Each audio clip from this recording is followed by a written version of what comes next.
to beat Shelbourne. The Hoops were looking to complete back-to-back wins over the champions when the sides met at Talca Park on Friday evening. Pat Fenlon included new signing Alan Moore in his starting 11. The former Irish international started alongside Jim Crawford in central midfield in place of the suspended Stuart Byrne. Rovers had Trevor Malloy back from suspension. Malloy it was who had the first chance after collecting the pass from Gavin McDonnell. His low shot drifted wide. Within a minute at the opposite end, Keith Doyle needed to make a good defensive header from Ollie Cahill's cross. Cahill created a chance for himself on 15 minutes. A good run gave him a side of goal. Noel Mooney made a comfortable save. Owen Heary and Glenn Fitzpatrick combined nicely down the right flank before Stephen Goff cut out the cross. Stephen Grant scored a hat-trick against Dublin City in his previous game. He had a half chance to put Rovers in front after 17 minutes. The effort from outside the box was deflected away for a corner. Jason Byrne had the ball in the Rovers' net soon after with a cheeky finish from a Glenn Fitzpatrick cross, but the goal was ruled out for offside. Rovers had the lead on 23 minutes. Noel Mooney's free kick flicked on by Stephen Grant, and Trevor Malloy looped the ball over the head of Steve Williams, a sweetly struck goal against one of his former clubs.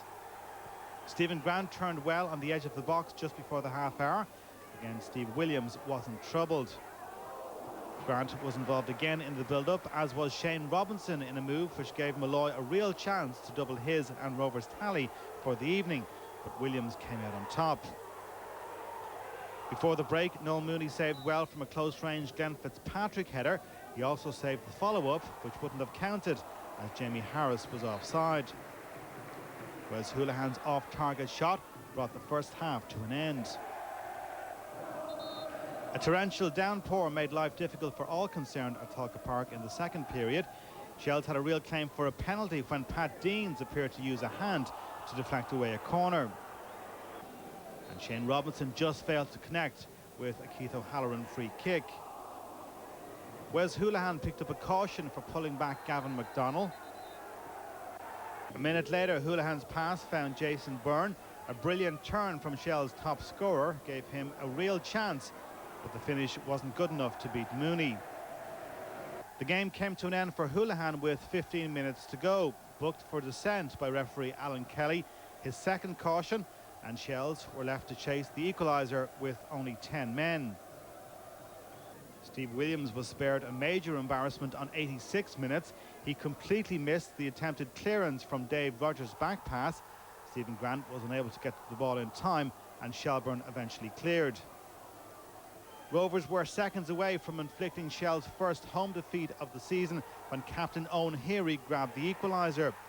Rovers were unable to clear the corner. Heary got the final touch after Dave Rogers drove the ball across the face of goal. 1-1 was how it finished.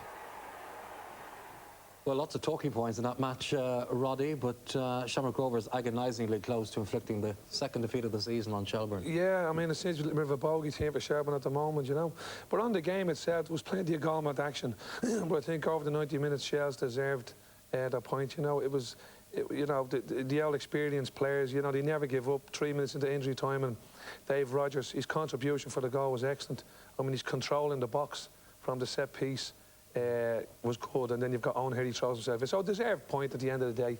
Disappointed to see young Wes getting sent off, you know, a bit of petulance there, but he's only a kid. It's his first full season, but, you know, I think Shells, you know, they show that in situations that they're not losing games. And that's, you know, when you score in the 93rd minute in games, that's a championship performance team that can have the ability to do that. Very consistent. Of course, Shamrock Rovers took the lead, Roddy, and a player you know all about who scored it, Trevor Malloy. Well, Trevor, I mean, I broke the bank in League of Ireland. I think it's a record signing for Bows.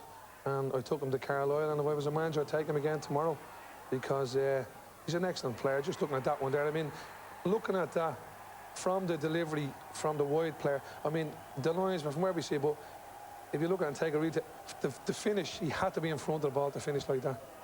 Because if he was behind the ball, he would have come on and finished it. But, you know, it's a pity. You know, you need goals like that to win the supporters back. Route 1, Stephen Grant, up he goes. And there's Trevor. I mean, that's no fluke.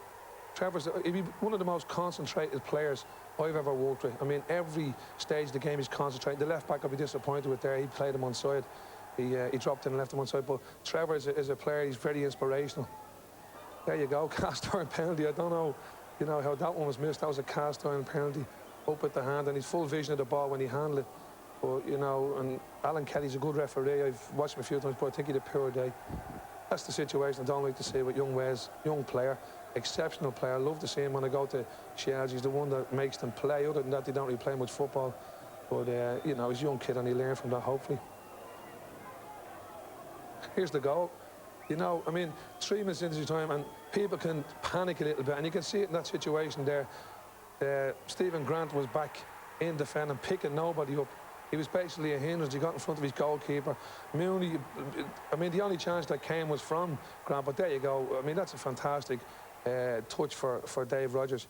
And obviously, Owen sticks his head in there and deserved 1-0.